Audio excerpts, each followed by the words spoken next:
তো বন্ধুগণ আজকা মুই রাজবংশী ভাষায় এই ভিডিওখনত কথা কম। কারণ অনেকেই কয় যে নাকি মুই রাজবংশী ভাষা জানুনি বা কোবা লজ্জা বোধ পাও। তো মুই তোমাকে একটা কথা কোবা চাও যে মুই রাজবংশী মেয়ে আর রাজবংশী ভাষায় কথা কইতে মোর কোনো শরম লাগেনি। সে মুই জুন্নায় কোয়া কোয়া কোয়ান মুই সেন্নায় কোয়া পারিম।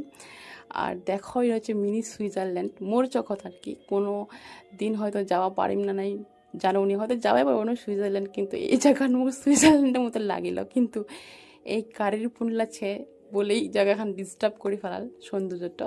তো যাই হোক, তো এই জায়গাখান সে হলো গিয়ে মুই এর আগের দিন এখন ভিডিও ছাড়াইনো যে না নদী ছিল নৌকা ছিল। তো এর পাশতে এই জায়গাখান ছে আর এই পাশে দুখান আরও জায়গা আছে, একটা বড় খোলা বিলছে আর একটা সুন্দর রাস্তা আছে কদম গাছ ঘেরা। তো জায়গাখান টোটালি মানে পুরো জায়গাখানের খুব ভালো। আর আমার বাড়ি থেকে প্রায় আধা ঘন্টা থেকে 45 মিনিট এরকম লাগবে আর কি। তো মুই গেনু তো মোক তো খুব ওয়াও লাগিল, তার জন্য তোমার জন্য আর কি শ্যুট করে নিয়ে এসেও যাতে তোমরাও দেখা পারেন। আর মোর রাজবংশী ভাষা কেমন লাগলে তোমাকে অবশ্যই কমেন্ট করে জানাবেন। আর পুরো রাজবংশী ভাষায় কমেন্ট হবে কিন্তু।